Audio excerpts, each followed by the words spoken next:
بسم الله الرحمن الرحيم، والصلاة والسلام على أشرف المرسلين سيدنا محمد وعلى آله وأصحابه الطيبين الطاهرين. أخواتنا وأحباتنا في الله عز وجل، طبتم وطابت أيامكم بكل خير وسعادة ويسر وهنا. أخواتنا وأحبابنا في الله، النهاردة حاجة معاكم عدة وقفات. بصراحة يعني شايف إن الواحد بداخله شوية حاجات عايز يطلعها، مش أكتر يعني، غير كده لا. اخواتنا واحباتنا في الله، زي ما انتم شايفين وعارفين ان في كتير جدا جدا من المنصات والصفحات منتشره بشكل كبير يعني. وده مش مشكله، ده مش عيب يعني، منتشره بشكل كبير، لكن المشكله في المحتوى اللي هي بتقدمه. يعني المشكله في المحتوى اللي هي بتقدمه. مثلا تلاقي صوت مش عارف ايه، اخبار مش عارف ايه، مش عارف مين الحرة، مش عارف مين القناطر، مش عارف ايه، مش عارف ايه الشمالية، مش عارف ايه مش عارف ايه مش عارف ايه. طيب ماشي، كويس. كويس ان الناس تعرف ايه على مستوى المحافظة، تعرف اللي بيتم واللي بيدور فيها. حلو، كويس، وكل واحد يقدم احلى ما عنده. لكن تفاجأ انك انت ابص الاقي مثلا جاي لي اشعار ب 15 عنصر في الحته الفلانيه، اروح اشوف، اروح اتفرج عليهم، الاقي ايه؟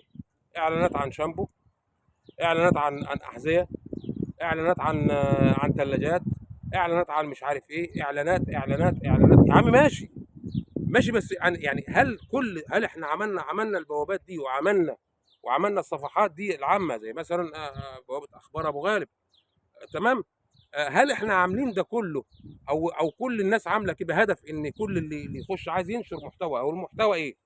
الاعلان بس؟ طيب إيه فين الاقي ادور على حاجه جديده؟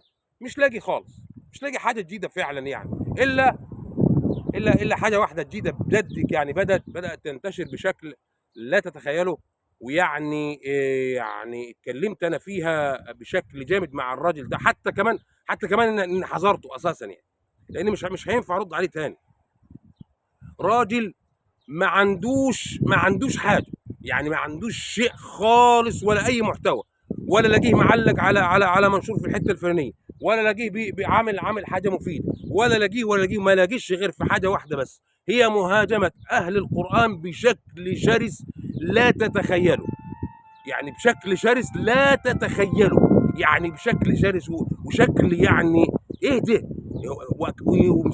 ويمسك مثلا على منشور بتاع قرآن، ولا منشور يخص واحد بتاع دين، مش انا على فكرة، يخص واحد بتاع دين، ويقول له ما فيه الخمر على المشايخ، ويقول له ما فيه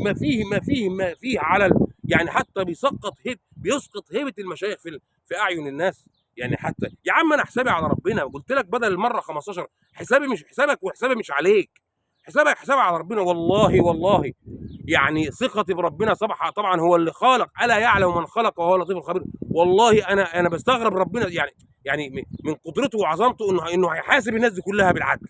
بصراحه يعني تلاقيه بتوع القران مش عارف ايه، بتوع القران مش عارف ايه، بتوع القران اكلين مش عارف ايه، وبتوع السنه مش عارف، بتوع الاحاديث والجوامع بياكلوا الناس. يا عم انت في ايه يا عم؟ هو ما فيش غير يعني انت دلوقتي بتقول يا الراجل الخمورجي حجاني، الراجل المدمن حجاني، بياع البودره والهيروين حجاني. الله، والله ما تقدر تروح على منشور واحد من الناس اللي هي بتعمل المحرمات، وانت عارفهم وشايفهم بره. والله ما تقدر تقول لهم حتى اتقوا الله، الا ان بتوع القران والمشايخ دول الحيطه الواطيه بتاع الناس، وكأن المشايخ دول ربنا خلقهم عشان الناس تركب عليهم، وكأن ربنا خالق الناس ده عشان الناس تدوس فوق رجبيهم.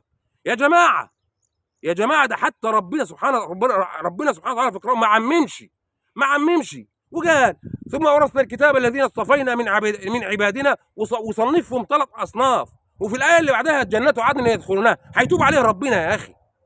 كفاية إن ربنا اصطفاه وخلاه بكده. ما تسيبه يا عم. لو أنت شايف يعني، أنت عشان حتى عشان واحد بس عمل مشكلة، واحد عمل مشكله، تعامم على كل القران، تسقط الهيبه، تسقط هيبه، عمال تحارب فيهم. يعني سبحان الله، يعني بذاءة لسان وادعاء علم بدون اي وجه حق. في إيه يا عم؟ ليه كده؟ ليه كده؟ واحنا انتوا بتستفادوا ايه؟ بنستفاد ايه احنا اصلا منك يعني؟ لا حول ولا قوه الا بالله. يا عم اللي انت شايفه، اللي انت راجل شايفه كذا كذا كذا، تعالى كده اهو وروح رايح له في البيت، او تعالى هات صورته وقول ده هو عمل فيها كذا كذا، واطلع وسيب تعليقات، سيب التعليقات بتاعتك مفتوحه وهو يرد عليك. انما سبحانك يا رب، سبحانك يا رب، الناس انا شايف ان اهل القران واهل الخير مش بيردوا، لانهم ناس محترمه بجد، ناس محترمه، ناس عارفه قيمه اللي معاها، مع العلم ان هو يقدر يخلع اللي في رجله ويديك على دماغك لو تظهر له وش في وش الوش. والله العظيم، والله العظيم، ما انا المقصود بالكلام ده، لكن انا شفت يعني، انا ما حدش وجه لي مشكله، انا شفت بنفسي. يعني اي موضوع واحد بيتكلم فوق بيقول في كذا كذا كذا كذا، يا جماعه عايزين نتواجد في الوقت الفلاني كذا كذا، يقول لك راح سايب كل ده والنفع اللي هيجي له من البسطه وراح جاي عامل ازاي؟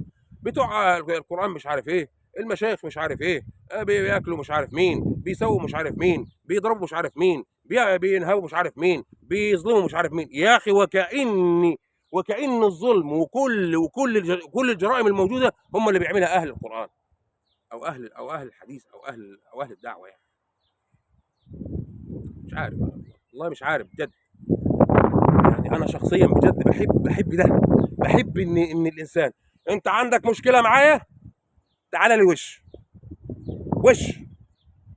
ما تجيش تقول لي كاني ولا ماني ولا دكان زلماني ولا السهاري الفضه دي. مش عارف والله يا اخي، هداني الله وهداكم يا اخي، هداني الله وهداكم. وكأني يعني، وحسبنا الله ونعم الوكيل، وحسبنا الله ونعم الوكيل في كل من يشوه صورة الدين في أشخاص.